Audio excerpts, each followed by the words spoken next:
সুপ্রভাত বন্ধুরা, সকাল সকাল একটা ছোট্ট মিনি ব্লগ নিয়ে চলে এলাম।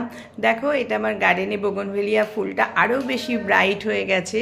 দেখতেই পাচ্ছ কত সুন্দর হয়েছে ফুলটা। তা ঘুম থেকে উঠেই আজকে একটুখানি বাগানে ঘোরাঘুরি করে তারপর চলে এলাম চা করার জন্য। সকালে একটু গরম জল অবশ্যই আমি খাই, খেয়ে একটু লিকার চা বসিয়ে দিলাম।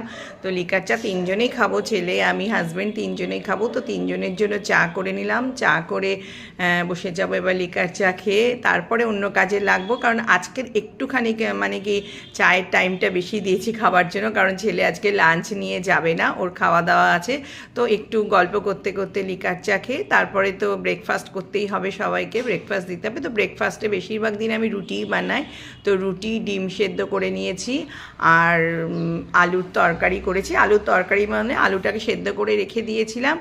আর এর মধ্যে শীতকাল মানেই মটরশুঁটি দিলেই আর ধনেপাতা দিলেই তরকারিটার একটা আলাদা মানে গন্ধ হয়ে যায়। কিছুই দিইনি, শুধু একটুখানি চিলি ফ্লেক্স ছিল, একটু চিলি ফ্লেক্সও দিয়ে দিলাম আর একটু গোলমরিচ গুঁড়ো দিলাম আর একটু ধনেপাতা ছড়িয়ে দিলাম। এটাই করে নিয়েছিলাম রুটির সাথে তরকারিটা। কিন্তু সত্যি রুটির সাথে তরকারিটা খেতে কিন্তু ভীষণ ভালো লাগে।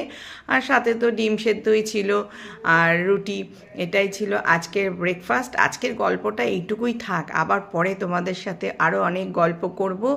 আর যদি কারোর কিছু আমার গল্প শুনতে ইচ্ছা করে অবশ্যই কিন্তু কমেন্টে জানিও। তো চলো এখন সবাই আমরা ব্রেকফাস্ট খাই, তোমরাও খেয়ে নাও। টাটা, সবাই খুব ভালো থেকো, বাই।